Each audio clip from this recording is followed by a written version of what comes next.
జై.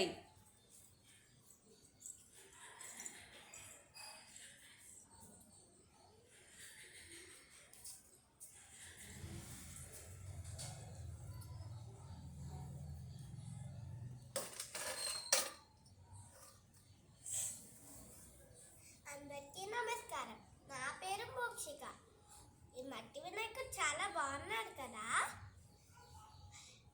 రంగులేసిన వినాయకులు అయితే చాలా బాగుంటారు, కానీ అవి పిఓపితో తయారు చేసినవి. పిఓపి అంటే ప్లాస్టర్ ఆఫ్ ప్యారిస్. ఆ ప్లాస్టర్ ఆఫ్ ప్యారిస్ అనేది ఒక డేంజరస్ కెమికల్. అవి నిమజ్జనం చేసాక నీటిలో కలగడానికి చాలాసేపు తీసుకుంటాయి. మరియు ఆ కెమికల్ ఏం చేస్తుందంటే నీటిలో ఉన్న చేపల్ని ఇంకా వాటర్ ప్లాంట్స్ని చంపేస్తుంది.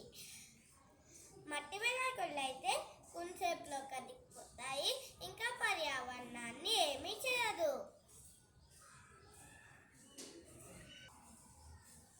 అందుకనే మట్టి వినాయకుడిని పూజిద్దాం, పర్యావరణాన్ని కాపాడదాం. ధన్యవాదములు. జై బోలో గణేష్ మహారాజ్ కి జై.